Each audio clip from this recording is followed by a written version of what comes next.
City mayoral election is just days away.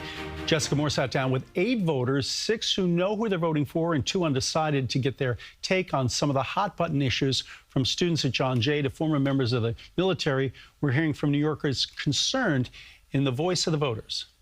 Show of hands. Who here is voting for Mamdani? Okay, who here is voting for Sliwa? Cuomo. And who is undecided? CBS New York polling and John Jay polling shows that affordability outranks almost every other issue in this race, so let's start there. I feel like Mamdani's the best person just because he has clear-cut policy. So, for example, he pitches the fact of increasing more stabilized apartments and complexes that we see across the boroughs. And so by him allocating some of these properties in order to go towards rent stabilization for those who might need it is a little bit better than just acknowledging that the affordability issue is there. Rent freezes are not good for cities. They do make the rent-stabilized apartments less expensive when they're implemented, but they make rent go up in the non-rent stabilized apartments. What do they do to the quality of affordable housing? What do they do to the price of my rent? Because I don't live in a rent stabilized apartment, and I see Cuomo as the person who's going to make sure that doesn't happen.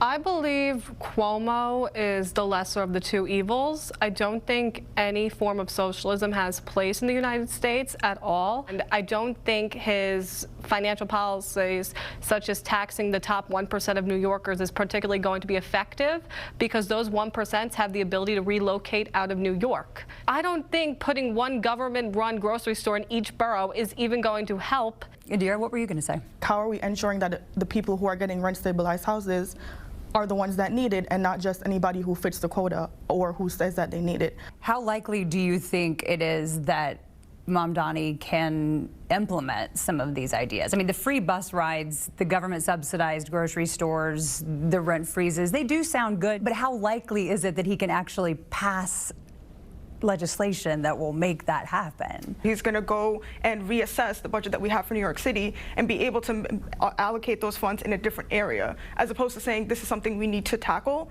but with no clear initiative. From working and interning at the Brooklyn Housing Court, just to put face of like the type of people that we're talking about, these are the people that I'm like concerned about. I get to see them every single day. Like women, our children, people my age, people that I go to school with, and they're struggling to pay for school. Zoran Mamdani talked about like increasing investment into CUNY.